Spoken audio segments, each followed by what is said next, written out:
복된 성일에 하나님을 예배하러 찾아온 여러분, 그리고 예배 중에 들려주실 하나님의 음성을 사모하는 여러분 모두에게 주님이 개별적으로 찾아가 주셔서 흡족할 만한 은혜로 들어야 할 하나님의 음성으로 채워주시는 귀한 예배의 자리가 되기를 주님의 이름으로 축원을 드립니다. 모세는 애굽 왕 바로를 찾아가서 이스라엘 백성들을 풀어줘라, 그리고 그들로 애굽을 벗어나 하나님 앞에 예배하게 해달라고 부탁하라고 하는 하나님의 말씀을 전달합니다. 이스라엘을 해방시키는 것이 하나님의 계획이고 또 하나님이 시키신 일이기 때문에 처음에는 내가 그 일을 할 수 있을까 주저주저하고 머뭇머뭇 그랬다가 마침내 결단을 해서 그 얘기를 했습니다. 하나님이 시키신 일이니까, 하나님이 하신 말씀이니까 뭔가 결말이 좋게 나겠지. 하나님의 능력이 바로를 굴복시켜서 말씀에 순종하게 만들어 놓을 줄 알았습니다. 그런데 바로로부터 긍정적인 대답을 기대하던 모세와 이스라엘 백성들에게 충격적인 그런 대답이 들려왔어요. 엄청난 고통이 찾아왔습니다. 내가 지금 하는 일이, 벽돌을 만들어내는 일이 너무 가볍기 때문에 하나님께 예배를 한다, 이런 쓸데없는 말이나 하면서 게으름을 피는 거 아니냐. 그러니 이참에 한 번 더 맛 좀 봐라, 더 심한 일을 좀 한 번 해봐라. 그럼 그들을 고통 가운데 몰아놨습니다. 이로 인해 자신들에게 화가 미치고 삶이 더 고달파지게 된 것을 알게 된 이스라엘 백성들이 바로하고는 투쟁의 대상이 되지 않으니까 그 모세를 잡고 원망합니다. 우리를 살려주겠다고 하더니, 우리를 애굽에서 해방시켜 주겠다고 하더니 오히려 바로에게 칼을 쥐어주어서 우리를 죽게 만드느냐. 독한 말로 모세의 마음을 후벼 파놓습니다. 모세가 이스라엘 백성들의 원망에 반응하지 않습니다. 그들을 떠나서 홀로 하나님 앞에 섭니다. 이게 모세의 장점이에요. 대단한 능력이 있다, 이거는 모세의 장점이 아니에요. 모세가 가지고 있는 장점은 싸우지 않는 거예요. 일이 있을 때마다 하나님 앞에 찾아가요. 죽이려고 들어도 그 자리를 피해서 하나님 앞에 들어갑니다. 그리고 이렇게 기도했습니다. 주님, 어찌해서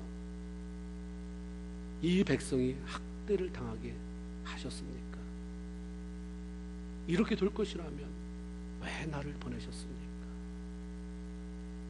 하나님께서 시키는 대로 순종한 결과가 오히려 이전보다 못하게 백성들이 더 학대를 받는 결과로 나타났으니 이제 앞으로 내가 어떻게 처신했으면 좋겠습니까? 하나님 말씀하실 때 내가 어떻게 해야 합니까? 라고 하는 질문이었습니다. 모세의 마음을 너무나도 잘 아는 하나님이 즉시로 대답합니다. 이제 됐다. 이게 바로 시발점이다. 이제부터 내가 바로에게 하는 일을 내가 볼 것이다. 내 강한 손으로 말미암아 결국 견디다 못한 바로가 이스라엘 백성들을 내놓을 것이요, 더 나아가서는 빨리 좀 떠나라고 너희들에게 부탁을 할 것이다. 그러면서 4절에, 오늘 본문 4절에 내가 내 손을 애굽에 뻗쳐서 여러 큰 심판을 내리게 될 것인데 그것을 통해서 내 군대, 내 백성 이스라엘 자손을 그 땅에서 인도해 낼 것이다. 그리고 이제 본격적으로 여러분이 잘 아는 것처럼 그 많은 재앙들이 애굽 땅에 내려지기 시작을 했습니다. 하나님께서 어떤 재앙들을 애굽 땅에 내렸는지를 살펴보기 전에 먼저 우리가 집중해 봐야 할 것이 있는데, 그것은 왜 하나님께서 이스라엘 백성들을 내 백성이라고만 하지 않고 내 군대라고 말하셨을까? 사실 이스라엘 백성들은 약 430년 동안이나 애굽에서 종살이를 하며 억눌리며 살아왔던 사람이기에 하나님을 찾지만 그 안에는 종의 근성이 있어요.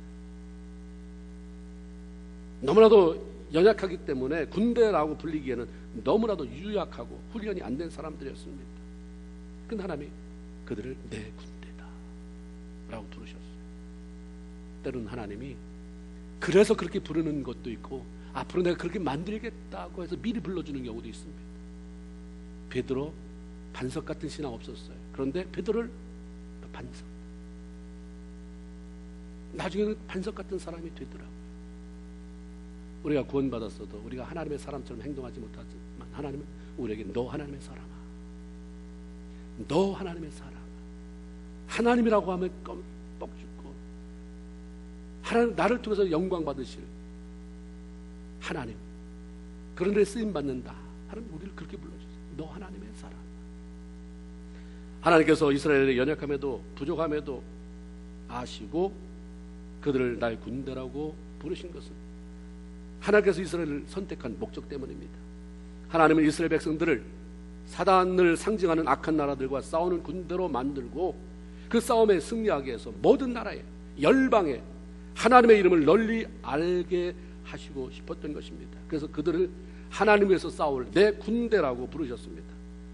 아직 아무것도 훈련되지 않지만 내가 너희들을 훈련시킬 것이다. 보게 하고 듣게 하고 경험하게 하고 그러면서 하나님의 거룩한 일에 동참시키겠다고 하는 의도가 거기에 있는 거죠. 하나님이 직접 싸우시며 모든 일들을 일사천리로 해결해 나갈 수 있지만 하나님은 그렇게 하지 않으셨어요. 하나님의 사람들을 자기의 군사로 세워서 싸우게 하셨습니다. 그것은 하나님의 군사가 되어 싸운 사람들의 승리 고백을 통해 모든 사람들에게 하나님이 어떤 분이신지를 들려주고 그들과 함께 하시는 분이 어떤 분인지를 보여주고 싶으셨기 때문입니다. 보이지 않는 하나님이 다 처리해버리면 이게 뭔 일이야? 이게 왜 저 사람들이 죽어 자빠지지? 사람이 하면, 사람을 통해서 하면 저게 웬일이냐? 저 사람이 뭐길래 저 사람을 통해서 이런 일이 일어나는가? 하나님이 잡고 계시는 거예요. 그래서 사람이 필요한 거예요. 하나님을 위해서 일할 사람이 필요한 거고, 그래서 하나님은 매사에 사람을 세워서 하나님의 일을 하시는 것입니다. 물론 그 배후에서 어떻게 싸워야 할지 전략을 알려주시고 힘을 공급하시는 분은 모두 하나님의 몫입니다. 그러게 어린 다윗이 하나님의 군사로 거인 골리앗과 마주대했을 때에 조금도 두려워하지 아니하고 그가 한 말이 뭐냐면 여호와의 구원하심이 칼과 창에 있지 아니함을 우리로 알게 할 것이다. 전쟁은 여호와께 속한 것인즉 그가 너희를 우리 손에 붙이시리라. 아주 당당히 맞서 싸워서 그리고 승리할 수 있었습니다. 하나님의 군사로서 다윗이 이런 고백과 태도를 보임으로 말미암아 적들이 말할 수 없이 두려워했고 그를 잡고 있는 저 어린 꼬마가 어떻게 거인을 물리칠 수 있을까? 저 배후의 세력은 누군가? 결국 하나님, 저가 고백한 대로 그 하나님이 오시고 하나님을 두렵게 만들었고 많은 사람들에게 하나님을 더 신뢰하게 만들어 주었습니다. 지금도 하나님은 모든 성도들을 영적 전쟁을 위한 거룩한 군사들로 일으키기를 원합니다. 단순히 교회만 나오는 자들이 아니라 오랫동안 교회 와서 예배를 드려도 여전히 우유병이나 빨고 있고 기적이나 갈아채달라고 보채대고 시험 들었다고 말하는 그런 유약한 자가 아니라 하나님의 영광을 위해서 싸우는 거룩한 군사로 세우기를 원하시는 것입니다. 예수 믿은 지 좀 됐습니까? 너무 기적이 갈아달라고 보채는 소리 이제 그만하세요. 우유병, 나를 찾아왔네 안 찾아왔네 누가 시험하네 이렇게 아니라 나를 통해서 내 기도를 통해서 나의 영적 싸움을 통해서 누가 살아났는가, 하나님의 나라가 어떻게 확장되는가에 우리의 초점이 있어져야 되는 것입니다. 군사는 적과 싸우는 사람들이기 때문에 철저히 훈련될 뿐만 아니라 그 적이 누군지를 분명히 알아야 되죠. 구약시대는 모두 다 이방 나라로 그 적이 영적 싸움을 해야 될 대상이 표시되었지만 신약에는 이렇게 말씀합니다. 에베소 6장 12절에 우리의 싸움은 혈과 육에 대한 것이 아니요 정사와 권세와 이 어둠의 세상 주관자들과 하늘에 있는 악의 영들에게 대합니다. 하나님의 군사된 우리 성도들의 싸움의 대상은 사람이 아니라 그 배후에 있는 악한 영들, 그 영들의 세력이라고 말씀합니다. 그렇기 때문에 우리가 새롭게 바라보는 영적 시각이 열려져야 됩니다. 사람이 나를 아무리 힘들게 한다고 할지라도 우리의 싸움은 그 사람을 미워하고 그 사람을 원망하고 어떻게든지 그 사람을 모해하려고 하는 게 아니라 그 배후에서 그 사람을 잡고 조종하는 악한 영들과 싸워야 한다는 것입니다. 우리가 예수 믿고 구원받은 이후에 하나님은 우리를 대단한 지성인으로 만들려고 하시기보다 말씀과 기도를 통해서 영적인 세계를 이해하고 하나님의 뜻대로 살아가는 영적인 사람으로 키우기를 원하시는 것입니다. 교회에서 너무 지적인 교양 있는 척 하려고 하지 마세요. 그보다 더 중요한 것은 성령의 사람이 되어서 하나님의 군사가 되어서 실질적으로 여러분 때문에 흑암의 권세가 물러가고 사람이 살아나는, 잃어버린 것들이 하나님 앞에 다시 찾아지는 그런 역사를 일으키는 사람이 되기를 주님의 이름으로 축원을 드립니다. 하나님께서 애굽의 피, 개구리, 이, 파리, 악질, 독종, 우박, 메뚜기, 흑암, 장자의 죽음이라고 하는 10가지 재앙을 쏟아 부으셨습니다. 하나님께서 애굽에 내리신 이 10가지 재앙들은 단순히 이스라엘 백성들을 순순히 보내주지 않는다는 바로에 대한 안갚음으로 쏟아진 것이 아니라 애굽을 사로잡고 있는, 바로를 사로잡고 있는 악한 영들과의 싸움인 것을 보여주고 있습니다. 그래서 하나하나 보면 비가 우박이 내렸구나, 뭐 개구리가 이렇게 찾아왔구나, 이게 아니라 그 배후에 왜 개구리, 하나님 왜 피, 하나님이 아무렇게나 하십니까? 다 뜻이 있는 거예요. 다 목적이 있는 거예요. 왜 그렇게 하셨는지. 이런 재앙들을 통해서 애굽 왕 바로와 그 백성들에게는 온 우주의 통치자 되시는 하나님을 인정하게 하고 그 배후에 있는 악한 신들을 심판하기 위함이었습니다. 민수기 33장 4절에 보면 출애굽 사건이 많이 지났잖아요. 그 애굽에서 재앙 사건이 지난 다음에 회고하면서 뭐라고 말하냐면, 하나님이 그때 재앙을 내리신 것 가운데 이유가 그들의 신들에게도 벌을 주셨더라. 애굽을 쥐고 있는 신들에게도 벌을 주시고요. 이 사람들은 다 그게 자기 생명을 살릴 신일 것 같지만, 거기에 목숨을 걸었지만 하나님은 그 신들을 야단쳐, 그 신들을 제거시킵니다. 우리가 이래봬도 그런 하나님을 섬기는 사람인 줄로 믿습니다. 너무 예수 믿으면서 점치고 싶은 유혹 끊어내시기 바랍니다. 네. 한국에 이런 게 많다고 내가 들었어요.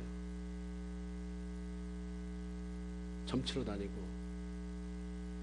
뭐 사주, 팔자 이런 거, 이게 예수 믿는 사람하고는 전혀 상관이 없어요. 예수 믿는 사람에게는 사주, 팔자, 그렇게 태어났다 할지라도 예수가 우리의 팔자, 사주 다 바꿔놓은 줄로 믿습니다. 그걸 매이지 말아야 돼요. 무당이 뭐라고 그랬는데, 이거 안 드리는 일만부터 찝찝하고 기도할 때마다 왔다 갔다, 회개하시기 바랍니다. 하나님이 그 정도가 아니에요. 이스라엘 백성들에게는 지금도 살아계셔서 그들과 함께 하시는 하나님임을 분명히 보여주어서 믿음을 굳게 하고 하나님의 거룩한 군대로 훈련이 되게 하시기 위함이었다고 합니다. 10가지 재앙이 시작되기 전 하나님은 모세에게 지팡이를 땅에 던지라고 하셨어요. 물론 모세가 던진 건 아니고 모세에게 말씀하셔서 모세가 또 아론에게 했더니 아론이 그 모세의 지팡이를 땅에 던집니다. 뱀이 됐어요. 이어 바로도 마술사를 불러서 따라하죠. 요술 부리는 거예요. 마지막 때는 이게 참 힘든 거예요. 하나님이 하시는 기적인지 사탄이 요술로 눈속이 많은 것인지 이걸 분별해내는 그런 분별력이 없으면 미혹을 당해서 기적이 일어날 때 다 쫓아가는 거예요. 10가지 기적이 다 행할 때까지 거기 있어 보면 뭐가 뭔지를 알게 되는데 한 2가지 마술사들도 따라하는 걸 보면서 현혹되면 다 망하는 거예요. 하나님이 그냥 따라가게 내버려 둔다고 그러잖아요.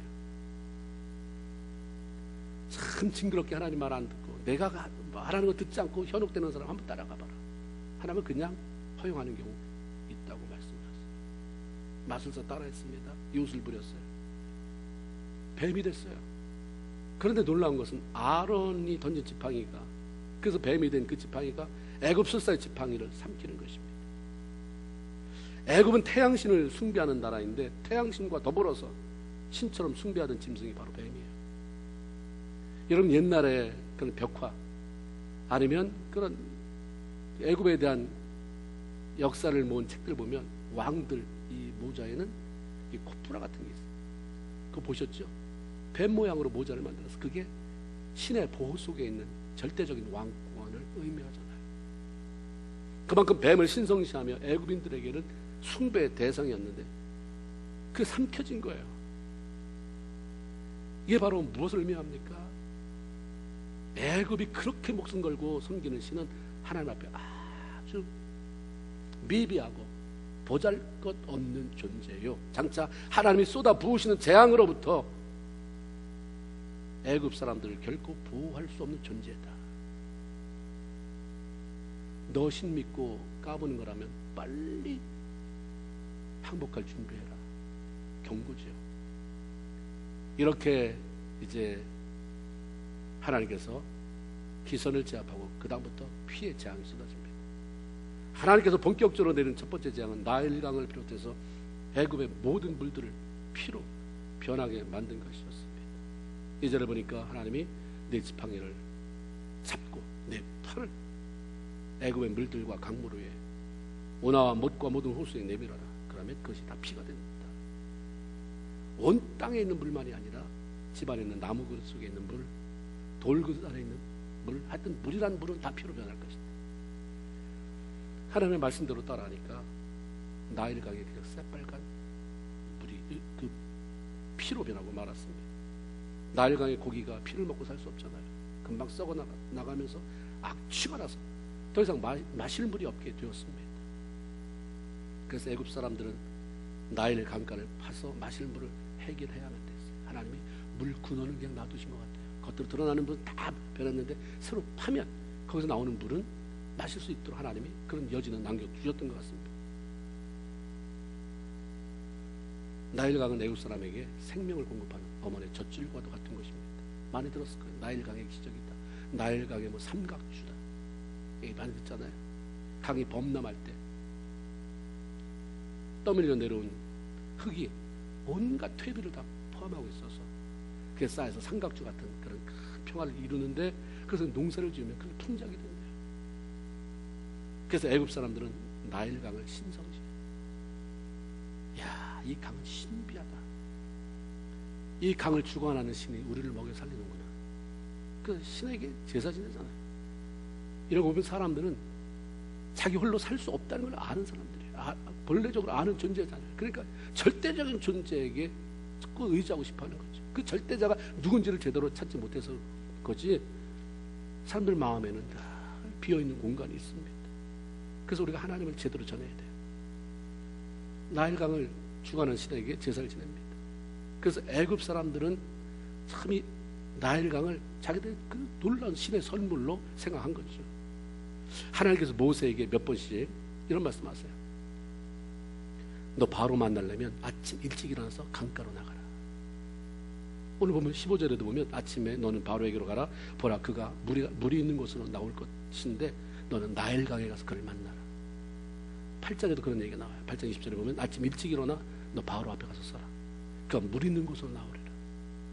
바로가 왜 이렇게 아침 일찍 물가로 나올까? 바로가 매일 아침마다 왜 이렇게 일찍 나일강으로 나갈까? 파피루스라고 하는 기록에 의하면 애굽의 풍요를 가져다주는 나일강의 신에게 고마움을 표현하는 제사를 그렇게 자주 드렸다고 그래요. 신하들 다 끌고 새벽에 신선할 때 아침 일찍이 미신 잡신 하나님 앞에는 꼼짝도 못하는 이거 엉터리 신을 섬기는 이 이 바로와 제사장도 아침 일찍이 가서 제사 지냈잖아요. 절대적인 하나님, 살아서 역사하신 하나님을 섬기는 여러분, 아침 일찍이 뭐 하십니까? 아침 일찍이 뭐 하세요? 난 늦게 자는데요. 그건 너의 사정이고, 아침 일찍이 가장 신선한 것, 누구에게도 방해되지 않는 것, 성경 좀 읽어볼래 했더니 전화가 오고, 기도 좀 할래 했더니 뭐가 이렇게 방해가 많고. 주님이 뭐라고 하실까요? 안다, 네 사정 안다. 천만의 말씀입니다. 새벽에 일어나지 그러니, 새벽 4시부터 누가 전화하니? 5시에 니네 집 신방 올 사람 있어? 6시에 너 방해하니? 그렇죠. 안 되는 조건 속에 나를 집어넣고요. 내가 하고 싶은 일 다 하고 남는 시간에 하려다 보니까 이제 지쳐서 졸려요. 성경 잡으면 졸리죠. 안 졸릴 때 성경을 먼저 보고 시작하면 어떻겠느냐. 그렇죠? 바로가 새벽같이 헛된 신을 섬기는데도 이렇게 정성을 쏟아요. 그런데 20절의 말씀처럼 바로 왕과 그 신하들이 최고로 알고 존중히 여기는 나일강 신에게 제사를 드리고 있던 중에 그들 눈앞에서 신이 살고 있는, 신이 주관하고 있는 나일강의 새빨간 죽음의 피로 변해버린 이적은 엄청난 충격이에요. 두려움입니다. 나일강의 물을 피로 변한 제일 중요한 원인이 뭡니까? 바로 완악한 마음. 그게 원인이겠지만 무엇보다 나일강이 애굽인들에게 우상으로 숭배되었기 때문에 그 강을 침으로 사단 숭배, 우상 숭배의 죄악을 경고하기 위함이었습니다. 우리가 더 한번 생각해보면 어쩌면 이스라엘 민족이 성장하는 것을 억제하기 위해서 산에 아이가 태어나면 나일강에 제물로 던져버린 죄악에 대한 심판이었는지도 모릅니다. 모세도 던져질 뻔했잖아요. 하나님께서 축복하시는 자리는 물이 변하여 뭐가 됩니까? 포도주가 되잖아요. 성경에 나오는 얘기예요. 하나님이 축복하시려고 들면 물이 변하여 포도주가 돼요. 그런데 하나님이 저주하는 곳에는 똑같은 물인데 뭐가 됩니까? 피가 돼요. 하나님의 일에 대적하는 삶에는 아무런 유익이 없습니다. 잠언 1장 32절 33절에 어리석은 자의 퇴보는 자기를 죽이고 미련한 자의 안일은 자기를 멸망시키려니와 오직 내 말을 듣는 자는 평안히 살고 재앙에 두려움이 없이 안연히 거하리라. 하나님의 말씀 순종하며 사는 데는 내가 아무나 애쓰지 않아도 하나님의 안연함, 하나님의 보호하심이 있는 줄로 믿습니다. 하나님께서 애굽 사람의 젖줄처럼 여기는 나일 강을 빨갛게 피로 물들게 하고 그 피로 인해 하수의 고기가 죽어 악취가 나게 하므로 그들이 섬기는 신이 얼마나 무능한 존재인지를 알게 했습니다. 이런 모든 사실들은 나일 강이 더 이상 축복, 자기들이 섬기는 그 신이 축복을 베푸는 그 처소가 아니라 죽음과 악한 것을 생산하는 악의 근원이 되었음을 보여주죠. 그리고 모든 축복은 천지만물을 지으신 위대하고 강하신 하나님께로부터만 오는 것임을 알려주었던 것입니다. 애굽 술사도 따라했습니다. 물론 물을 피로 바꾸는 일을 했지만 이미 악취가 나기 시작한 물을 고치지 못했어요.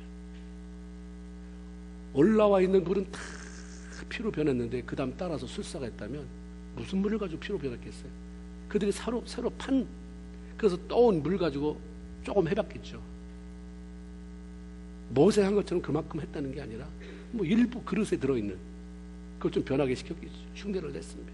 그런데 그렇게는 흉내는 냈지만 이 피를 다시 원래 상태 물로 바꿔놓는 환경을, 악화된 환경을 수습해 나가는 회복시키는 일은 못했어요. 사단이 하는 일은요, 망하게는 만들어요. 파괴시켜요. 그러나 파괴된 삶을 회복시켜서 복된 삶으로 나가게는 못해준다고 하는 것입니다. 보세요. 우상 숭배하잖아요. 처음에 몇 번은 현혹되지만 끝이 안 좋아요. 사단은 사람이 근본적으로 잘 되는 걸 원치 않기 때문에 망하게 하려고 그렇게 이끄는 거죠. 우리가 당의정이라고 들어보셨죠? 한국의 회스탈, 베스타제, 소화제가 그 역할을 감당하려면 그 약이 굉장히 쓰거든요. 먹기 불편하니까 그걸 뭉쳐서 그 위에다가 설탕가루를 발랐다요. 당이면 달달한 것으로 옷 입혔다 이 말이에요. 달달한 것으로 옷 입혀서 집어넣기 하니까 먹기 좋거든요. 한 30초만 그냥 있으면 여전히 단물 나와요. 30초 넘으면 쓴물 나오고. 사단도 달콤하게 유혹해서 나중에는 쓰게 만드는, 망하게 만드는 거예요. 지혜로운 사람이라고 한다면 하나님께서 내린 이런 무시한 재앙을 보고 더 이상 고집을 부리며 하나님을 대적하지 않았을 거예요. 그러나 바로는 자기 술사도 이 정도의 기적은 행한다는 그 생각 때문이었는지 여전히 하나님의 말씀에 순종으로 반응할 줄을 몰랐습니다. 하나님께서 말씀하신 이스라엘 백성들을 내보내는 일에는 관심을 쏟지 않았어요. 사람들은 내가 좀 뭘 할 줄 안다고 생각하면 하나님을 의지하지 않으려고 하죠. 내가 뭐 조금 아무것도 아니에요. 바로도 그 조금 숨통 트였다. 그 다음에 쏟아지는 것과는 비교할 수 없잖아요. 하나님 말 안 들어요. 우리가 세미한 음성에 반응하는 훈련이 돼야 돼요. 너 그러면 안 되지 않니? 이렇게 하나님이 세미하게 마음속에 들려주는 음성 가지고 하나님 내가 그랬습니까? 하나님 죄송합니다. 하고 돌아서야 되는데 확성기를 대듯이 해도 안 들으면 천상 나오는 것은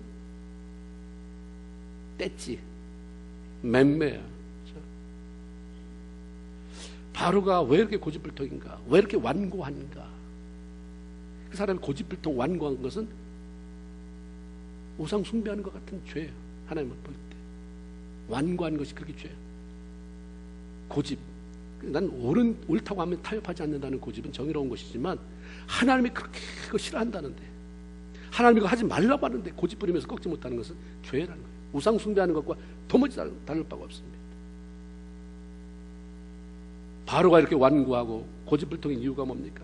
그 성격 자체도 무시할 수 없겠지만 무엇보다도 바로라고 하는 사람 뒤에서 그를 붙잡고 조정하며 하나님을 대적하게 만드는 사단의 강력한 힘, 그 영향력 때문입니다. 하나님께서 바로 죽이시지 않았잖아요. 바로가 본래 그 성격, 바로 자체가 문제라면 바로 그것을 죽여버렸겠지만 하나님이 재앙을 통해 나일강 피로 물들인 것도 바로 그 위에 도사리고 있는 신적인 존재, 흑암의 권세를 깨트리고 잘라내기 위함이었습니다. 우리 신앙인들의 싸움은 사람을 대상으로 하는 게 아니다라고 얘기했죠. 보이지 않는 존재이지만 어둠의 세력, 사단과의 싸움이라고 하는 것을 알게 합니다. 내 의지적으로는 예배 자리에 가고 싶어요. 내 의지적으로는 기도하고 싶어요. 근데 기도하고 싶은 마음이 딱 1분 들었다 그 다음부터 쫙 나를 더 강하게 잊어버리면서 그냥 삶 속에 들어가게 하는 것은 우리를 묶는 게 있기 때문에 그런 거예요. 다른 건 괜찮아요. 꼭 영적인 것과 관계되면 나를 묶어버려요. 더 나가려고 하면 거기서 제동 걸어버려요. 그렇기 때문에 그 이상을 벗어나지 못한단 말이에요. 한참 내 인생의 신앙생활에 그 피키를 달리다가 왜 거기를 못 벗어나는가? 왜 미끄러 떨어지는가? 나를 묶는 것을 끊어내는 법을 모르기 때문에 자꾸 걸고 태클 걸고 무너뜨리고 묶어내는 흑암의 권세와 싸워서 그것을 끊어내야 되고 잘라내야 되고 그리고 앞으로 나가는 것을, 그래서 하나님께서 나를 하나님이 원하신 자리에 세워놓는 것을 볼 수 있어야 되는데 우리는 거기에 실패할 때가 많아요. 바로가 배후에서 흑암의 권세에 사로잡히니까 얼마나 꿋꿋하게 하나님을 대적하는지, 하나님이 그래서 그 뒤에 진치고 있는 흑암의 권세를 하나씩 하나씩 아주 상징적으로 대표되는 것을 잘라내기 시작합니다. 바로가 여전히 하나님의 말씀을 비웃고 무시하는 태도로 인해서 피재앙이 일어난 지 7일 만에 개구리 재앙이 부어집니다. 무수한 개구리 떼가 나일강에서부터 나와요. 나일강, 젖줄이라고 하는 곳에서 저주가 올라옵니다. 피로 변하지 않나. 거기서 개구리가 올라오지 않나. 그래서 궁궐에 꽉 차요. 바로의 침실, 그리고 바로가 누워있는 침대까지 올라와요. 신하들의 집에도 넘쳐납니다. 이 고통이 이만저만 아니에요. 개구리가 바닥이 보이지 않을 정도로 여러분 집에 꽉 찼다고 생각해보세요. 꽉 찼는데 바닥에만 꽉 찬 게 아니라 여러분 그 침대에도 꽉. 일단 보는 것만으로도 징겁고요. 이게 여기저기 펄쩍 뛰어다니면서 사람 몸에도 올라오고 밥그릇에도 올라오고, 이 고통 견딜 수 없을 거예요. 보통 나일강의 물이 줄어들기 시작하는 9월 달부터 개구리의 번식이 엄청나게 들어서 그 울음소리에 잠이 못 들 정도로 대단하다고 그런 이야기가 있습니다. 개구리의 번식력이 대단해요. 그래서 개구리의 번식력을 안 고대인들은 10만에 해당되는 숫자를 써야 할 때는 10만이라고 쓰지 않고 개구리를 그렸대요. 그게 10만이 많다. 고대 사람들이 고대 나라에는 인구가 많은 게 국력이잖아요. 더군다나 산에 아이가 많이 태어나면 그게 다 군사가 되는 거니까. 여자가 태어나도 다 노동력이 되니까 국력이에요. 그래서 이런 번식, 이건 굉장히 중요했습니다. 애굽 사람들은 개구리를 풍요와 다산의 상징으로 여겨서 헤카라는 여신을 만들었어요. 그 개구리를 사람 형상화시키지 않습니까? 그 머리는 개구리예요. 몸은 사람입니다. 그래서 이거를 그냥 섬기는 거예요. 그걸 섬기면 번성한다고. 자녀도 번성하고 집안도 번성한다고. 이 개구리가 무수히 올라와서 궁궐과 침실과 침상과 신하의 집과 백성들의 화덕에 떡반죽 그릇에 들어갔다고 그렇게 했어요. 뭐 난리를 치니까 온 나라가 정신이 없는 거예요. 대규모 개구리가 무트로 올라온 사건 역시 우상 숭배에 대한 경고입니다. 바로의 술사도 흉내를 내서 수많은 개구리들로 하여금 나일강에서 올라오게 만들었지만 올라와 있는 개구리를 처리할 능력은 없었습니다. 아, 너도 개구리를 만들어낼 줄 알구나. 그걸 좀 치워라, 빨리 치워라. 개구리들아 나오라. 술사가니까 개구리가 나왔는데 가라, 이 말은 안 듣는 거예요. 이게 내야 되거든요. 나오라 그랬습니다. 가라 할 때도 들어야.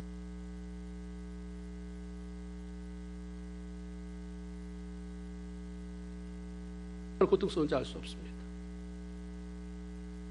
나일강이 피로 변해서 악취가 나는 재앙이 찾아왔을 때는 자기하고는 직접 관련이 안 됐어요. 바로가 뭐 새로 파서 왕이니까 제일 먼저 새로 판 데서 먹을 물을 가져다 주고 뭐 세수할 물을 가져다 줬겠죠. 그냥 느긋했습니다. 하나님 말 무시했어요.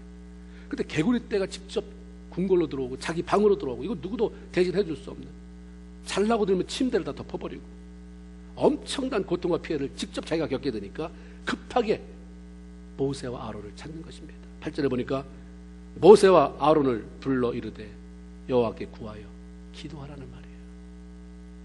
급할 때 기도, 이건 하나님을 모르는 사람도 아는 사실입니다. 기도해라, 기도해라, 기도해라.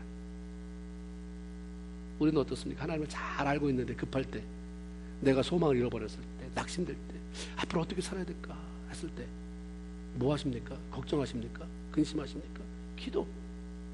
바로도 자기가 급하니까, 자기는 기도할 줄은 모르니까 부탁하잖아요. 모르면 기도 부탁하세요. 엄마 나 기도해 주세요. 아버지 기도해 주세요. 그 기도를 받고 기도할 만한 자격이 안 되는 엄마 아버지입니까? 회개하세요. 그리고 기도해 주시면 아버지가 되어지고 어머니가 되어지고, 아이가 좌절되고 낭망돼서 기도해달라고 부탁할 때 끌어안고 기도하면서 그 문제가 해결되어 나가고, 기도의 능력이 이런 거구나, 우리 엄마가 기도하니까 내 삶이 열리는구나, 이 문제가 해결되는구나. 그래서 함께 하나님 영광 돌린다면 얼마나 멋지겠어요. 너희들 위해서 기도해라. 바로가 모세 아론에게 얘기하잖아요. 빨리 나와 내 백성에게서 개구리를 떠나게 해라. 그러면 내가 너 부탁한 대로 너희 백성, 애굽에 사는 이스라엘 백성들을 다 보내줄 거다. 그래서 하나님 앞에 예배드리게 할 것이다 라고 얘기합니다. 이 말을 들은 모세가 뭐 여유 있잖아요. 하나님 백이 든든하니까. 언제 그렇게 할까? 떠나게? 그래. 언제 할까? 오늘 할까? 내일 할까? 언제 할까? 내일 당장에 떠나게 해라. 그래? 그렇게 하지. 내가 하나님 앞에 내일 네가 떠나게 해달라고 부탁한다니까 그렇게 얘기 드릴게. 이게 어디서 나온 거예요? 하나님에 대한 신뢰예요. 모세만 특별입니까? 예수 이후에 우리에게 더 큰 능력이 주어졌잖아요. 우리 모두에게도. 예수 믿는 사람이 너무 삶 속에서 초조해하고 불안해하고 염려하고, 무슨 일 닥치면 사람이 앞에 접근도 못하게 신경질 내고, 이거 어디서 배운 것입니까? 내가 돈이나 있고 좀 편안하면 그때는 할렐루야, 주님의 덕분이죠, 은혜지요, 이렇게 말하는 사람이 어려우면 그냥 옆에 누구도 못 오게 만들고, 이거는요 교만입니다. 교만. 그러니까 어떤 상황 속에서 당당해야 돼요. 그렇기 때문에 하나님이 뭐라고 말하는 거예요? 항상, 그 말을, 대답을, 그 말을 들으려고 한 거예요. 항상, 답을 다 알려줬는데, 항상 기뻐하라. 시작.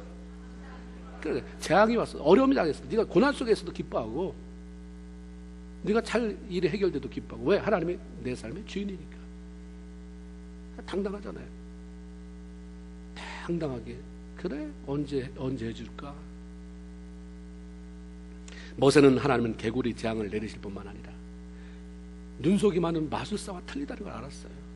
몇 마리 나오게는 하는데 가게는 못하는 마술사와는 다르게 재앙을 내리시기도 하는 분이시지만 그 재앙을 멈추기도 하고, 재앙으로 인해서 파괴된 모든 것들을 회복시킬 능력이 있는 분임을 알았기 때문에 당당하게 바로를 향해서 언제 쫓아내줄까라고 얘기할 수 있었던 것입니다. 이렇기 때문에 예수 믿는 사람이, 하나님을 신실하게 섬기는 사람이 삶의 주도권을 가질 수밖에 없는 것입니다. 눈치 보는 게 아니라 하나님이 내 마음에 주신 감동대로 하나님이 기도하면서 이렇게 내 마음에 감동 주셨으니까 난 이렇게 행동하며 나간다. 세상 부러워하는 게 아니라 세상 사람들이 여러 가지 면에서 나보다 못한데 어떻게 그렇게 당당한가, 어떻게 그렇게 자신감 있게 삶을 살아가는가, 이걸 보여줘야 되는 거지. 모세가 자기 스스로에서 나온 자존심이 아니라 하나님에 대한 신뢰로부터 나오는 당당함, 이것 때문에 일단 바로를 장악하잖아요. 그러니까 고집을 부리지만 이미 바로의 손에 잡혔어요. 바로가 모세 손에 잡혔어요. 영적 군사들이 가져야 할 태도가 예수 안에 있는 당당함입니다. 예레미야 33장 2절 3절에 보면 이를 성취하는 여호와, 그것을 지어 성취하는 여호와, 그 이름을 여호와라 하는 자가 이같이 말한다. 너는 내게 부르짖으라. 내가 네게 응답하겠고 네가 알지 못하는 크고 비밀한 일을 네게 보일 것이다. 믿음의 사람이 부르짖으면 기도하고 응답하고, 부르짖으면 응답하고 길을 열어주신 하나님, 그 하나님을 제발 믿고 부르짖어라. 이게 하나님 우리에게 부탁하시는 말씀입니다. 하나님께서 모세의 부탁대로 일하심으로 왕과 왕의 처소에, 그 신하들의 집에서 모든 개구리가 물러갔습니다. 밖에 나가서 죽었어요. 그런데 문제가 뭐냐면 고통스러움이 해결되자마자 바로가 마음이 바뀌었다는 거예요. 15절에 보니까 그러나 바로가 숨을 쉴 수 있게 됨을 보았을 때에 그의 마음을 완강하게 하여 그 말을 듣지 아니하며, 하나님께서 말씀하신 바와 똑같았더라. 숨을 쉴 수 있게 됨을 보았다. 문자적으로 공기가 들어왔다. 이랬는데 이게 탁 치워지면서 숨이, 공기가 자기 안에 들어왔어요. 지나친 압력에서의 해방, 이걸 의미합니다. 따라서 바로가 개구리 재앙으로부터 얼마나 고통스러웠는지를 보여주고 있잖아요. 그런데 개구리가 없어졌어요. 자기를 막았던 그 장애물이 치워졌습니다. 그래서 고통에서 벗어나 제대로 숨을 쉴 수 있는 여유가 생기자 다시 그 마음이 강팍하게 되어서 이스라엘 백성들을 보내지 않습니다. 아쉬울 때는 절박하게 기도하는 사람들, 뭘 해야 되는, 해결해야 될 때는 절박하게 기도하다가 그러면서 이것만 해결해 주시면 하나님 뜻대로 살겠습니다. 이번만 하나님이 처리해 주시면 절대로 내 인생을 하나님께 드리겠습니다. 그런데 숨이 트일 때 이거 조심하세요. 숨이 트이고 있습니까? 그 너무 편하고 자유롭습니까? 이때가 너무나도 중요한 시기입니다. 그때 어떻게 하느냐? 내가 물질이 없어서 고통스러워서 돈을 달랠 때, 금식하며 기도하며 믿음을 보일 때, 그때도 하나님이 참 대단하다 하지만 중요한 건 줘봤을 때예요. 줘봤을 때 그걸 어떻게 약속을 지키는지. 하나님, 나는 이미 그때 내가 고통당하며 하나님이 부르짖었을 때 그때 그게 납니다. 더 이상 욕심 부리지 아니하고 정말 내가 기도한 대로 하나님 앞에 그렇게 다짐한 대로 살겠습니다. 물질에 마음 뺏기지 않게 하시고, 내 삶에 어떤 형편이 열어진다 할지라도 거기에 마음 뺏기지 않고 내 삶의 모든 것이 주님이 되게 하옵소서. 할렐루야. 이래야 그 다음에 열리는 거죠. 왜 거기서 그 다음에로, 왜 더 이상의 거목이 나타나지 않는가? 왜 잡목을 지나서 조금 중목이 되면 다 거기서 그냥 부러져 나가는가? 거목이 될 만한 마음이요. 그런 차질이, 왜냐하면 변질되기 때문이에요. 거목을 하나님이 넘겨주려고 하는데 그 중간에서 그게 너무 좋은 거예요. 내가 옛날에 잡목, 잔가지에서 이렇게 5인치, 10인치 되는 나무, 나 용됐다 이러면서 거기 머물지만 하나님은 그 사람을 거목 만들려고 하는, 그걸 잊어버리는 거예요. 그러니까 거기서 만족하니까 너의 한계는 여기구나가 되는 거죠. 고집을 부리며 하나님의 말씀에 반항하는 것은 스스로를 고통 가운데 집어넣을 뿐입니다. 그래서 사도 바울이 아직 예수를 만나기 전 이름이 사울이었을 때 그 청년이 고집스럽게 예수 믿는 자를 박해합니다. 그날도 예수 믿는 사람을 체포하러 다메섹으로 가는 길에서 예수의 음성을 듣게 됩니다. 그 음성이 뭐라고 했는지 여러분 아시죠?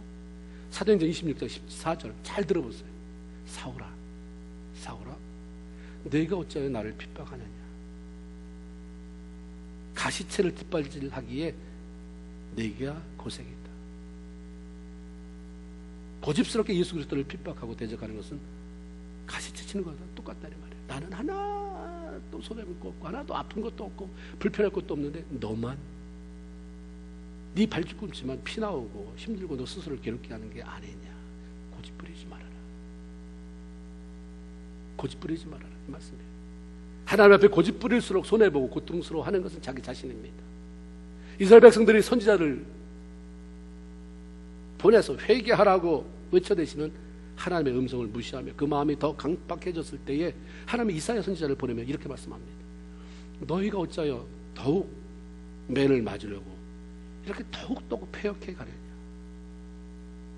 하나님 앞에서 바로가 이렇게 살았어요. 이런 바로를 붙잡고 쉽게 놓아주려고 하지 않는 사탄이 거기 개입되어 있었습니다. 우리 스스로 영적인 싸움을 싸워야 하고, 그래서 거기서 이기고 풀려나고, 그리고 다른 사람 고통을 바라보면서 자기가 깨닫지 못하는, 재수 없어서 팔자가 사나워서 그러면서 자기 자신을 쥐어짜고 있는 사람을 향해서 기도하면서 그 사단의 권세와 싸워 그가 풀려나게 만들어주고 자유하게 만들어주는 그런 일을 해야 할 줄로 믿습니다.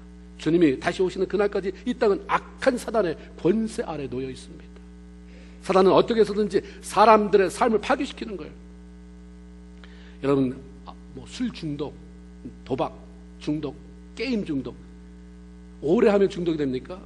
오래 하면 지겨워서 싫은데 그 중독이 될 정도로 하는 것은 악한 사탄이 그 사람의 삶을 디스토리 시키는 거예요. 파괴시키는 것입니다. 그러려고 아주 의도적으로 그게 오는 거죠. 이 사단의 손에 뺏긴 파괴된 그런 영혼들을 도로 찾아와서 생명을 얻게 하고 살리기를 원하는 그런 마음이 저 앞에 있는데 그걸 우리에게 부탁하는 것입니다. 우리 거룩한 군사가 되라. 거룩한 군대가 되어서 영적 싸움을 싸워라. 맨날 먹고 사는 것 때문에 징징거리지 말고 더 거룩한 더 높은 차원의 그 사명을 향해서 군사라고 하는 그 사명을 향해서 하나님께 기도하고 영적 싸움을 싸우고 너도 살고 남도 살려내라고 하는 것입니다. 이 다음에 가서 너 얼마나 착한 일 했느냐 하나님이 그렇게 물어보실까? 착한 일 한 거 가지고는 안 물어보실 것 같아요. 예수 안 믿어도 착한 일 하는 사람은 훨씬 더 많아요. 예수 믿는 사람은 그냥 거지 앞에 지나쳐도 불교에서 자비를 생각하는 사람은 그냥 지나치지 않고 다 일일이 적선하는 사람 수도 없이 많아요. 착한 일 우리보다 훨씬 더 많이 해요.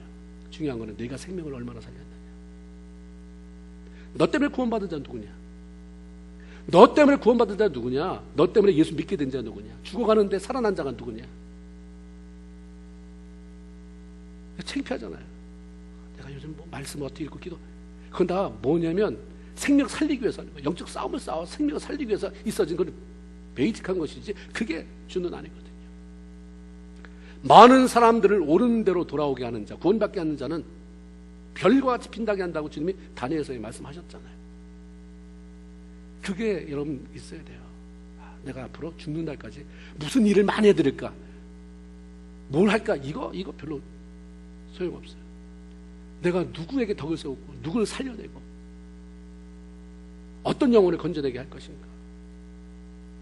우리가 사실 아파하며 기도해야 되는 것이 뭐예요? 우리 자녀예요. 주님이 그러잖아요. 예수님 위해서 울 때 너희 자녀 위해서 울어라.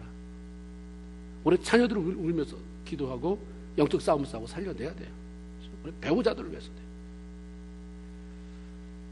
하나님은 생명을 얻어내기를 원하고 살려내기를 원하고 그렇기 때문에 하나님이 기뻐하는 삶을 살고자 하는 성도들에게 있어서 영적 싸움 피할 수 없습니다. 그리고 우리는 그런 일을 위해서 군사로 부름을 받았습니다. 영적 싸움의 승리의 비결은 영적인 힘을 키우는 것입니다. 에베소 6장 10절 11절 정말로 주 안에서와 그 힘의 능력으로 강건하여지고 마귀의 계계를 능히 대적하기 위해서 하나님의 전신갑주를 입어라. 머리부터 발끝까지 하나님의 전신갑주 그 갑주로 그렇게 너 둘러라라고 말씀합니다. 이 땅에 사는 동안 하나님의 군사로서 사람이 아니라 배후 세력인 사단과 싸워 승리함으로 하나님 앞에 영광 돌리고 하나님 나라를 확정시키고 잃어버린 영혼을 찾아내는 그래서 하나님의 마음을 한번 후련하게 해드리는 저와 여러분 모두가 되기를 주님의 이름으로 축원을 드립니다. 아멘. 기도하겠습니다.